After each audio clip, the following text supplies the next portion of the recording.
సోదరుడు పెళ్లికి వచ్చిన కంచిపట్టు చీరని బొటిక్కిస్తే వాళ్ళు అడ్డదిడ్డాలుగా కట్ చేసి ఆ కస్టమర్ని మానసికంగా బాధపెట్టారట. అసలు ఏం జరిగిందంటే అమృతవర్షిణి అనే ఒక ఆవిడ తన సోదరుడి పెళ్లిలో ఆడబడుచు బహుమతి కింద కంచిపట్టు చీర వచ్చిందంట. ఆ చీరని ఒక బొటిక్ ఇచ్చి బ్లౌజ్ కుట్టమని చెప్పారట. 2500 కూడా పే చేశారట. ఆ బొటిక్ వాళ్ళు ఆ బ్లౌజ్ని అడ్డదిడ్డాలుగా కట్ చేసి పాడు చేసి ఆవిడకు ఫోన్ చేసి, మేడం మీ బ్లౌజు కొంచెం పాడయ్యింది, దాన్ని మేము సరి చేసి ఇస్తాము అని చెప్పి ఇచ్చారట. ఆ బ్లౌజు ఆవిడ వేసుకోవడానికి చూస్తే వేసుకోవడానికి కూడా పనికి రాకుండా ఉందంట.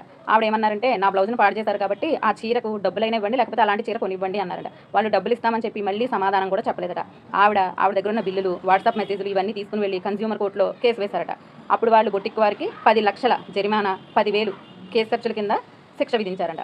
ఇలాంటి వాళ్లకు ఇలాంటి శిక్షలు వేస్తేనే బుద్ధి వస్తుంది. చాలా మంది కాదు, కొంతమంది బొటిక్కుల పేరుతో ఎన్నో మోసాలు చేస్తున్నారు. కస్టమర్ని చాలా ఇబ్బంది పెడుతున్నారు, బాధ పెడుతున్నారు. వాళ్ళు చీర బ్లౌజే కదా అని అనుకుంటున్నారు. కానీ కొంతమందికి కొన్ని ఎమోషన్స్, భర్త కొనివ్వచ్చు, అన్నదమ్ములు కొనివ్వచ్చు, అమ్మలు కొనివ్వచ్చు, లేకపోతే ఫ్రెండ్స్ కొనివ్వచ్చు.